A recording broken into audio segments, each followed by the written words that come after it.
Eggnog, tinsel, falling snow, buttered rum and mistletoe, Christmas trees and hanging lights, the sounds of carolers fill the night, shopping hours long and hard, Visa phones and cancels card, unpaid bills and mounting debts, family comes, depression sets. Hi, I'm Heyzeus, and this video is an update on the Boston Major stickers and also a guide to the holiday sale which has just gotten started on Steam. So to start with the Major stickers, a friend of mine came and told me that you could scrape away pretty much everything but the team logo on the stickers, which is a fairly desirable trait because it makes the stickers look a lot more like Cato 14 stickers. So I went to try it out.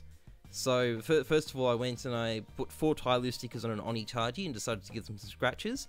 I found after about 6 scratches they were looking pretty good. The one at the back that's got the scratch logo, that was 7 scratches, so that was clearly one too many, but I was fairly impressed. Next I tried it on a Medusa, and this one it was good and bad. I thought that the Cloud9 sticker turned out fairly well. I think the North sticker turned out fairly well. I think it could do one more scratch, but I was a little bit afraid of giving it one more because of what happened to the Liquid and Vegas stickers. I went a little bit too far on those, but I'm really pleased with how that Cloud9 sticker looks. I think that'd look, really nice with 4 Cloud9 holos scratched up, no, foils on holos. 4 foils scratched up like that in this gun would look really nice. So it's also a positive sign. But I think the most telling gun I tried was the AK-47 Hydroponic. I got 4 green stickers, a couple of flip sides, and I can't remember what the other one's called right now. But anyway, I decided to try scratching them, and what I found is that scratching them tends to leave behind quite a dark residue. So this may be a problem if you're trying to scratch them on a brighter skin. So what I'm thinking of doing with the next video I make is experimenting with scraping every sticker on the sort of the red line, because that'll give us a nice sort of blank black canvas to work against. I can work exactly what the right number of scratches is, and we'll see how they work at least on a dark skin where you're not going to see any sort of bits and pieces left behind from the scraping. But anyway though, as far as the investment side of things goes, this is a good sign. It's another reason people might want to buy them. It's not guaranteed success either. The PGL stickers had something similar to this and they flopped, but these are much nicer looking stickers than the PGL ones, and I think this is a reason to be positive. We don't know yet, but I think this is a good sign. Anyway, check back tomorrow for an update on that, but for now we're going to move on to the Steam Winter Sale, which has just started as I'm recording this. So, the basics first. Traditionally what happens with a sale is there's a drop in prices on the Steam market because people sell items to buy games. Then once the sale is over, there's a price spike because the supply of skins on the market is being exhausted by everyone selling at low prices. And an additional reason why this spike is often so sharp is that Steam sales tend to make trade-ups more profitable. So the number of skins around tends to decrease after a sale because if you do trade-ups, you consume the skins, they go away and they don't come back. So and it takes a while at that point for enough skins to be unboxed to make up for this. Now, this probably isn't news for most of the people watching. I imagine most people watching understand how that works, but I thought I'd run through it anyway because otherwise it might be confusing about what I'm talking about. Now, hopefully it's nice and clear. So essentially, if you're looking to make money off a Steam sale, there's 3 questions that you want to ask. First of all, how big is the initial crash going to be? Second of all, how big is the rise going to be at the end of the sale? And thirdly, is there anything else that's going to fuck this all up? So, first question, how much is it going to drop? Well, traditionally Steam sales around the end of the year tend to be a bit less dramatic than summer sales. And if you compare last year's winter sale to this year's summer sale using field tested AK red lines, you can sort of see that this is the case. It doesn't mean that there isn't a profit opportunity here, but the drop in prices isn't going to be quite as big. Part of the reason for this is probably that the autumn sale is sort of only a month before this sale takes place, and I think the market is still a bit tired out from it. But also, this time last year the market was rebounding and the player base was recovering.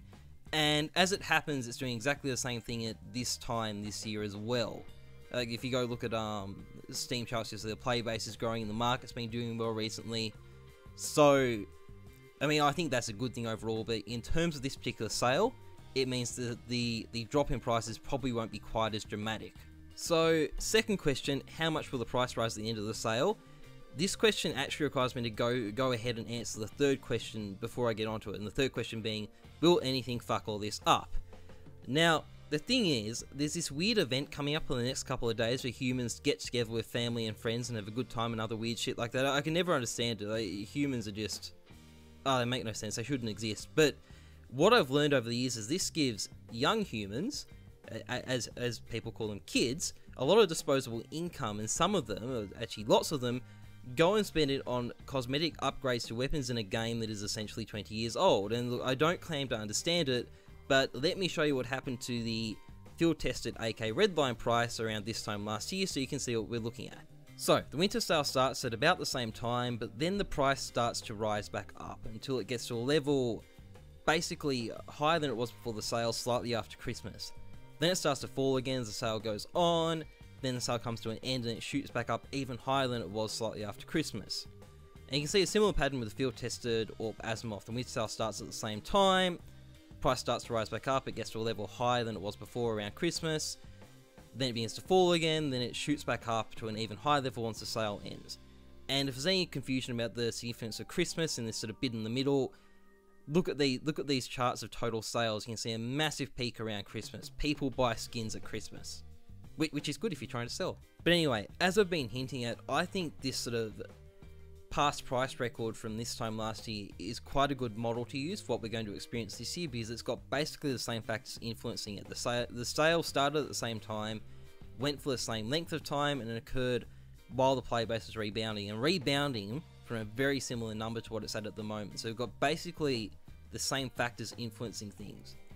And what it implies to me is that the best strategy at the moment is to buy some skins, take advantage of the drop, even if it's not a big drop, and hold onto them until after the sale ends in January. Because by this time in January, the Steam sale will have run down the supply in the market quite low, the Christmas demand would have run it down even further. So I think we should get a really nice price spike. So what I'm going to be doing is I'm going to be buying in the first couple of days of the sale, so it's basically my recommendation, and selling in January. If you don't get around to buying stuff before Christmas, don't worry, the price should fall again a bit after Christmas, and there should still be a decent opportunity for a profit there, as long as you get in before the sale ends. And look, not an ironclad guarantee, I can't promise profit, but I'm willing to risk my money for what it's worth, so it's my advice. I will add a couple of closing details as well. Firstly, try buying with buy orders, because you'll get an additional discount, often something like 15 or 20% sometimes, particularly if it's a cheap item. And if you can, try and sell the stuff on places like OP Skins, BitSkins, trading sites, etc., because you'll pay quite a bit less tax when you do, and that will increase your profits. Also, if you're wondering what skins to buy, personally I'd recommend getting high volume skins from the 50 cents to $5 range. Personally, I would always recommend going for lots of cheaper skins rather than a few more expensive skins. I find you always get better returns with lots of cheaper skins, even if it doesn't seem as attractive at first. As a random example, what you could get, the field-tested CZ Auto Yellow Jacket, that's the sort of skin I'd recommend looking for. I think you'll get the best returns on stuff like that. Anyway, that's most of what I have to say.